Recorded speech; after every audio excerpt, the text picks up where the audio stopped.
Portfolio risk. The level of risk in a portfolio can be determined by measuring the variance of the portfolio's assets and the correlation. Variance measures the degree of risk in an investment or the chance that the investment's return will be higher or lower than expected. A high variance indicates that data points are far from the portfolio has a high level of risk. Standard deviation, which is our current method for determining the risk of an investment, is calculated as the square root of the variance.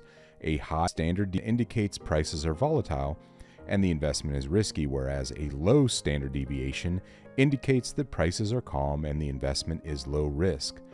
The correlation of each pair of assets in the portfolio will give us our total risk. The total risk of a portfolio is lower, I'm going to say that again, the total risk of a lower than the weighted sum of the assets' risk due to the correlation between the assets.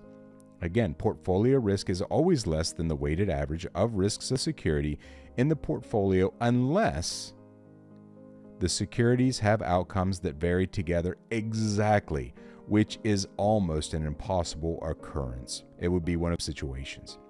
For example, a profile using variance could be a scenario where you have a portfolio with two stocks, one with a higher variance, meaning higher risk, like a company, and another with a lower variance, less risk, like a large cap utility company. By combining these, the overall portfolio risk or variance due to diversification, even if the individual stocks have different risk levels. Now, things to want to keep in mind is the variance calculate. To calculate the portfolio variance, you need to consider the individual stock variances, their respective weights in the portfolios, as well as the correlation between the two stocks. You also have that diversification benefit. When you combine stocks with low correlation, even if one has a high variance, the overall portfolio variance can be lower than price movements. Say another situation. Stock A, that small cap tech company with a high variance, and Stock B, the large cap utility with a lower variance.